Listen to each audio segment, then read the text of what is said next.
Hello, I'm Greg, and this is part 6 in my series on how to recreate Defender in Unity.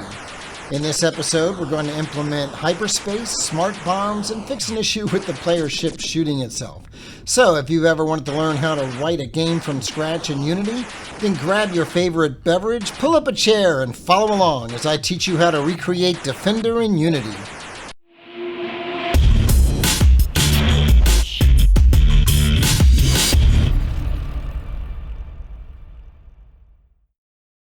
So in our previous video, we added our mini-map, we got the expanded universe working, and so as we fly across the map, it continues scrolling, the objects scroll off one side, come back in the other. I implemented player death, but I did introduce a bug. If the player shoots, their shots destroy the player ship. So we're going to fix that. And while we're at it, I'm going to get rid of this pesky little log message. So basically, I'm just going to delete this little log statement here. And that'll get rid of that. Go back into Unity.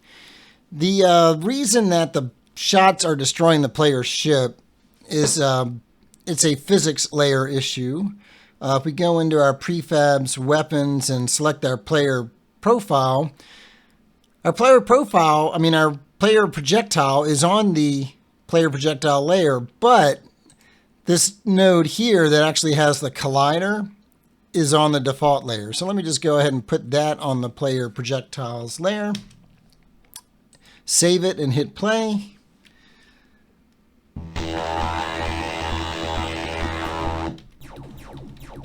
And there we go. All right.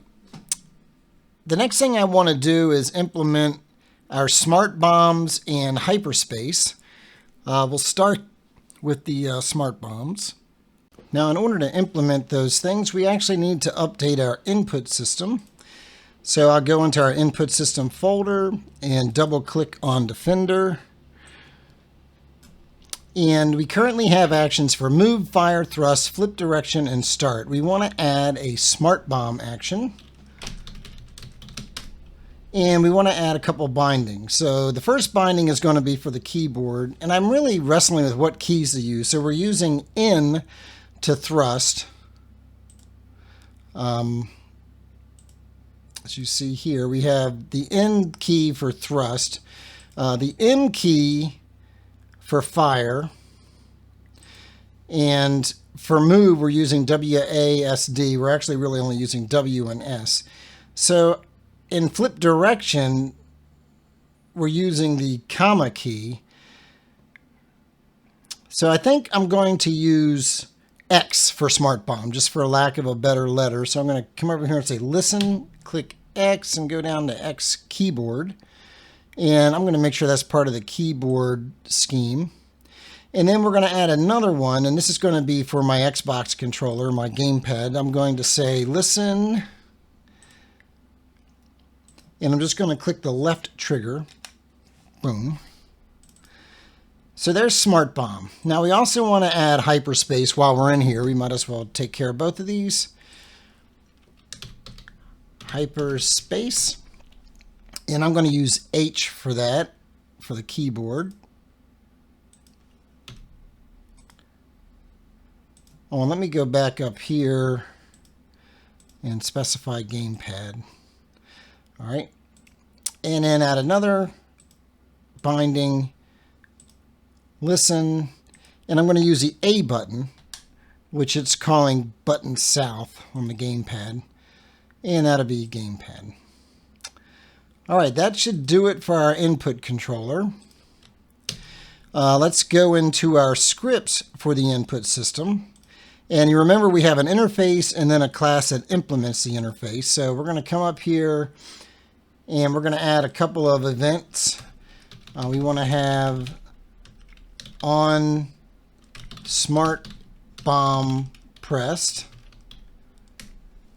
And we want to handle, actually we don't need any properties for that. The other event I want to have is on Hyperspace pressed. And then we want to go into the actual implementation of that, which is yelling at us because we're currently not implementing those new interface members. So let's go ahead and add them. And so there we've got them. Now we actually want to do something with them. Let's scroll down here. So these are the methods that get called by the actual input system. So we want to add on SmartBomb, and we'll do a lambda expression, and we'll simply say on SmartBomb pressed ?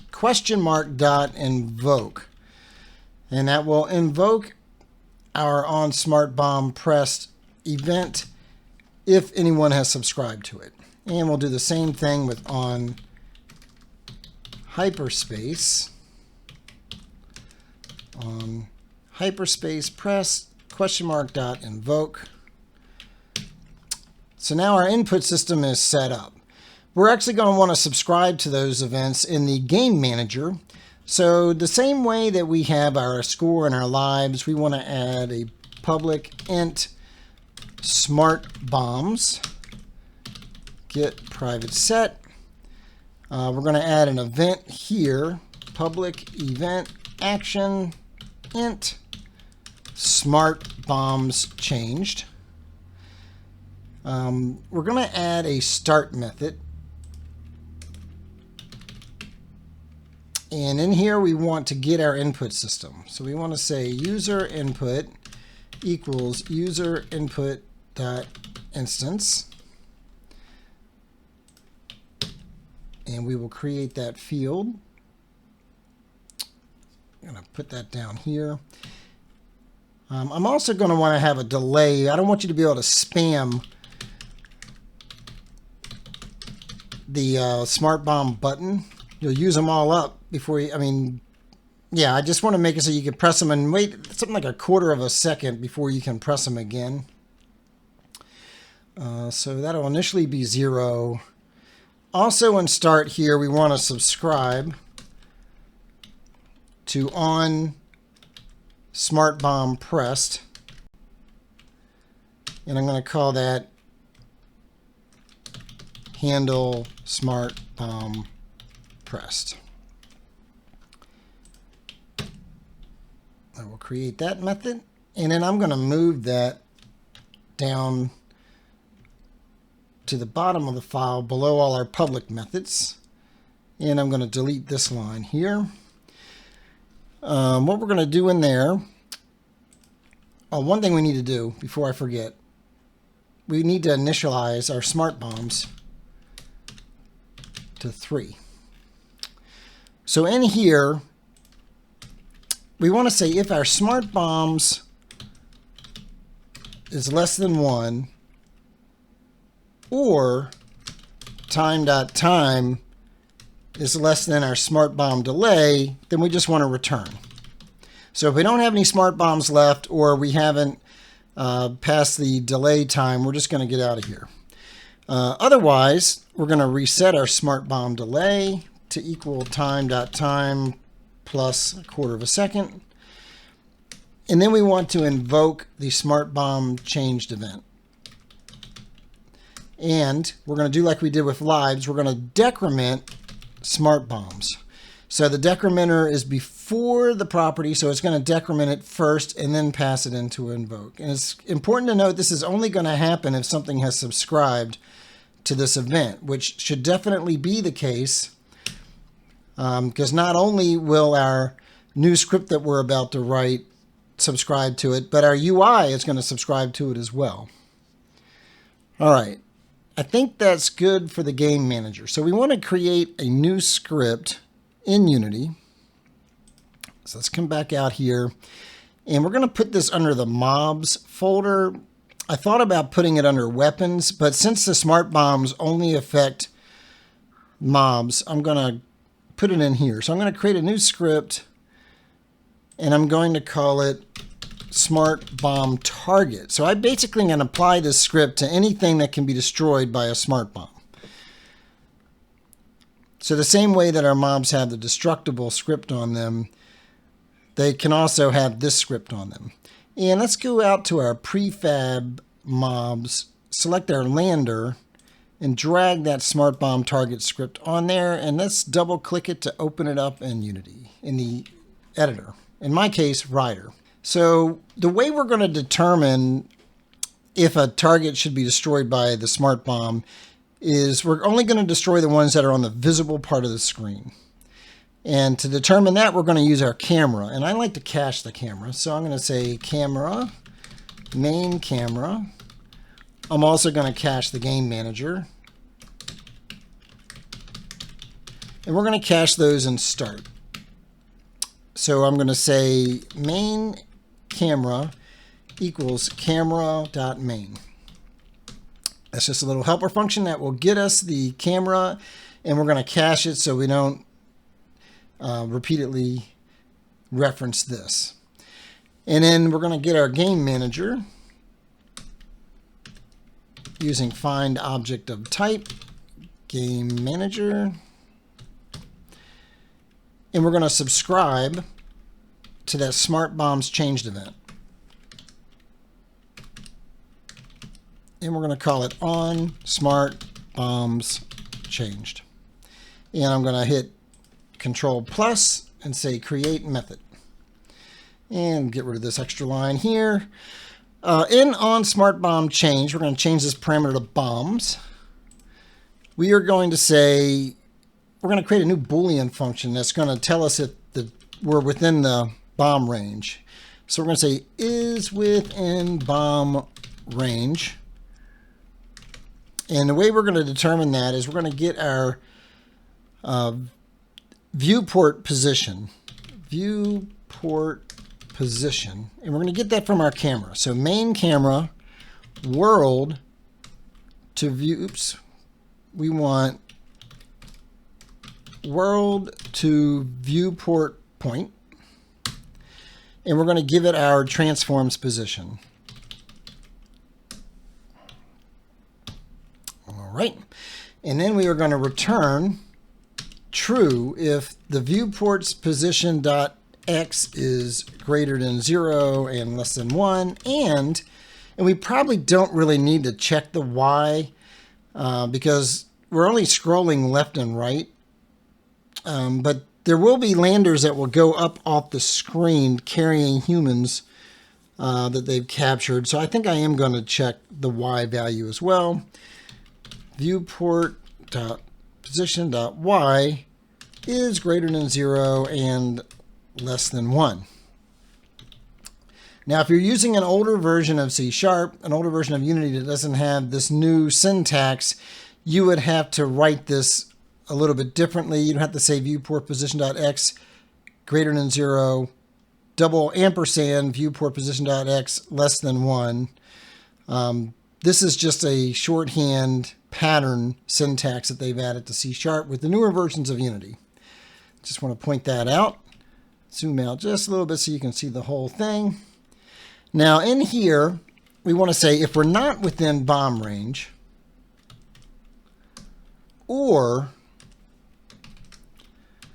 we can't get a destructible component from whatever we're on, which this definitely should never be the case, right? Because this script is only going to live on something with a destructible component. But I'm going to go ahead and add this code here, out var target. So we're basically grabbing the destructible component off of whatever component we're attached to. If we're able to do that, then we want to say game manager smart bombs changed. We want to unsubscribe from that event. Now, why am I doing that? Oops. I'm doing that because if we're destroyed and we're still subscribed to this, it's going to fire that event on us and give us an error because we've been destroyed already, and we can't rightfully handle that event. So first I want to unsubscribe from the event, and then I want to call destroy me on the destructible object. This here should be a return statement, and then all this is going to happen afterwards. So this is a short circuit evaluation, early exit condition, I like to call them. Instead of having if and else and having code that's nested, I like to just check to see if I have a return condition. And if I do, I just get out early. Otherwise, I continue and execute all this. All right. So we've done that. I think next thing we want to do, well, we can test this, but then the next thing we're going to want to do is we're going to implement the UI to have it update those smart bomb indicators up here to show that we have in fact used a smart bomb and let us know when we're out of smart bombs. So let's just go ahead and hit play.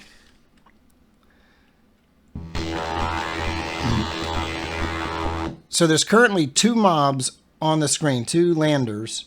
I'm going to hit X. Boom, and they both blew up. Now I'm going to fly over here. There's 2 more. Boom, and they both blew up. And now I'm out of mobs. I'm going to go ahead and do it again. You can't tell anything happened. And now nothing should be happening because I'm out of smart bombs. So we want to implement the UI stuff to let us know that we have used our smart bombs. So let's go up to our UI scoreboard canvas, and we're going to select our smart bombs here. Now, the way we did this on Lives is we added this player Lives UI script. I just noticed this prefab is not assigned. Let me do that real quick. Prefabs UI player life, drag that in there. All right. So we're going to do the same thing for smart bombs. So in fact, I am going to copy the contents of this script into there. So let's go into our scripts UI. I'm going to right click, create C# script, and we're going to call this Smart Bombs UI. And let Unity think about that. We're going to drag that script onto our Smart Bombs UI element here. Double click to open that up in Unity. I mean, in the editor. I always say that. And I'm going to go into our player life UI. And I'm just going to copy the whole body of that script and go back into our Smart Bombs UI, and I'm going to paste it. All right. Zoom out just a little bit. And we're going to do some renaming here. So this is not going to be player life prefab. I'm hitting F2. I'm going to call this Smart Bomb Prefab. So that's renamed. That's all fine. That's all fine. Here, instead of calling player lives, we're going to call Smart Bombs Changed. And we're going to rename this by hitting F2 on Smart Bombs Changed. So that changed. We're going to rename this F2 Bombs. All right, we're going to rename this F2 bomb. Okay, that's all fine. We don't even need this variable assignment here because we're just instantiating it. And I think that is good to go for our UI element. That should handle updating our UI display whenever we use a smart bomb. I'm going to go back into our player lives UI, and I'm just going to remove this redundant assignment there. Go back into Unity, hit play.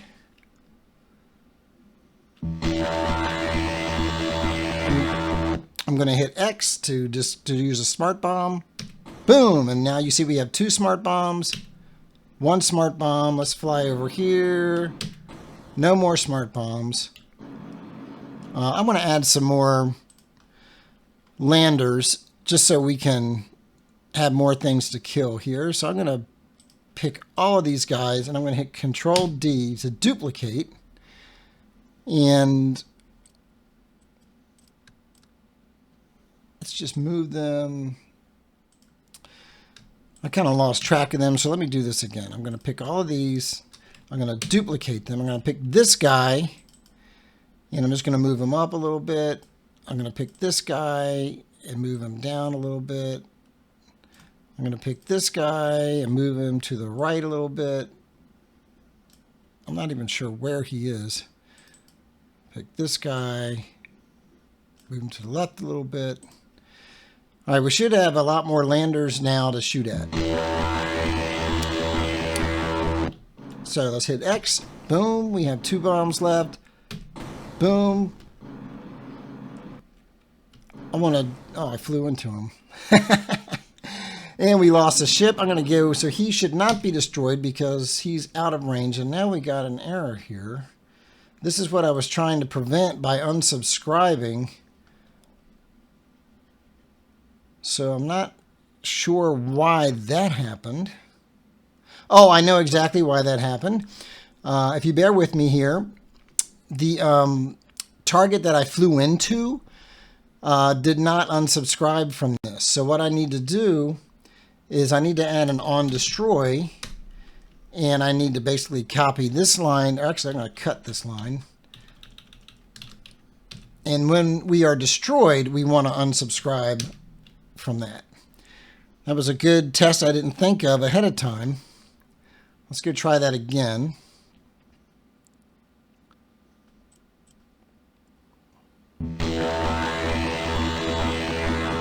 So let's fly into one. Boom. Now hit the X. Boom. Boom. Let me get off the out of range of them. Use my last smart bomb. Now I have no more smart bombs. Okay, so smart bombs is working. So let's go ahead and implement Hyperspace. We'll do that by going into our player ship. So go up here, prefabs, player ship, double click on our player ship script.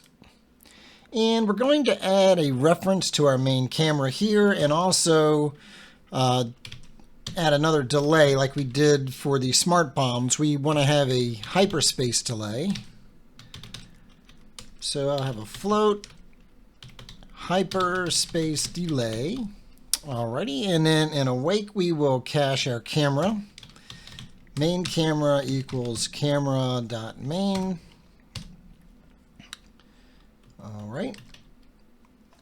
Now we're going to want to subscribe to the on hyperspace pressed event. Call it handle on hyperspace. And I'm going to hit control period to create that method. And as always, we want to unsubscribe.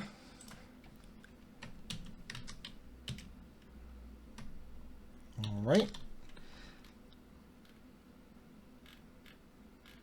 So where did it add that?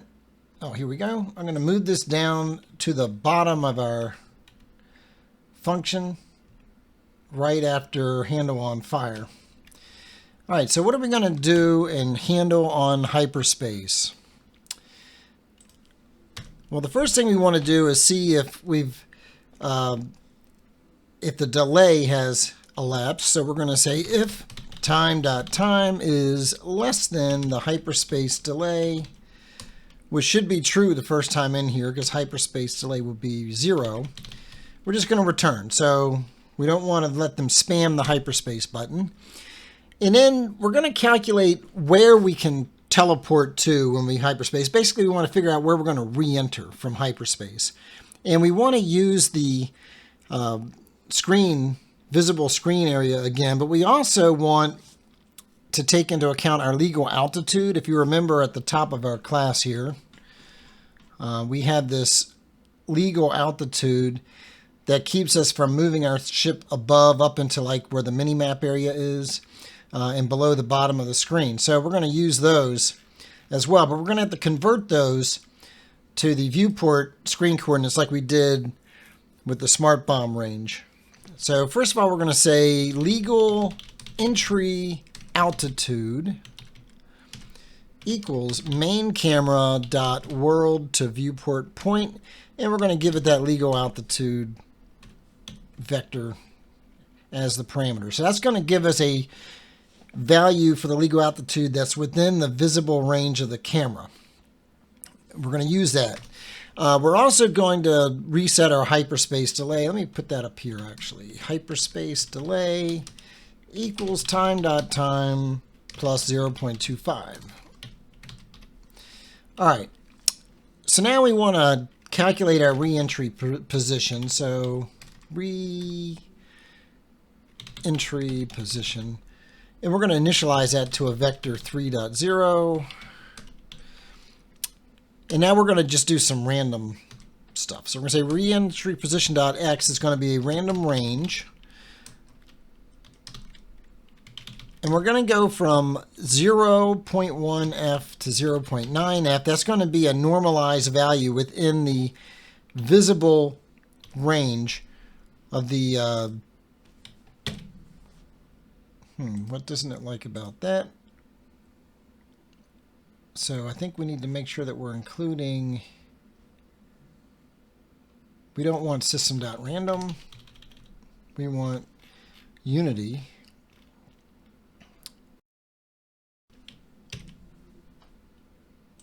That's the one we want. Okay, so we're going to do a random value from 0.1. So from 0 to 1 is the visible range of the screen on the x-axis, but we want to go in a little bit just so we don't have half the ship in and half the ship out.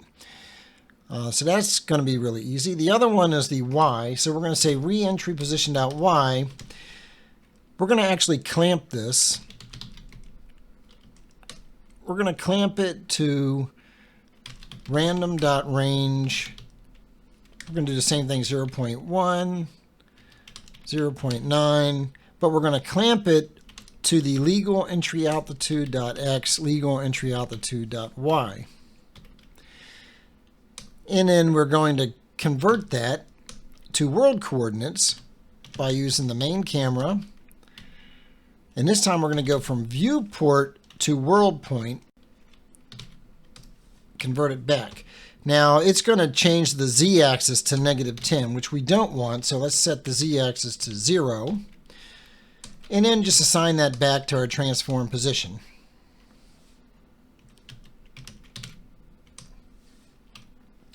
And that should be all we need to do. I think in the future I'm going to add some visual effects for him disappearing and reappearing. But for now, we're just going to teleport him to that new location. And I might extract that code out into a separate component instead of being part of the player ship. If the player ship script looks like it's getting too big, but for now, let's just leave it there. Hit play, and I'm going to hit H, and boom. So he's teleporting to a random location within the visible portion of the screen. Nice. So hyperspace is working. Well, I think that'll do it for this video. It's a little bit shorter than I've been doing, but I think that's good. Give you something more to look forward to in the next one. If you did find this helpful, do me a favor and click the like and subscribe button. It really does help me to grow my channel, and I want to get this content in front of as many people as possible. And as always, if you have any questions about anything that I covered in this video or any suggestions about things you would like to see, drop a comment below and I'll get back to you as soon as I can. Well, thanks so much for watching, and good luck on your game development journey.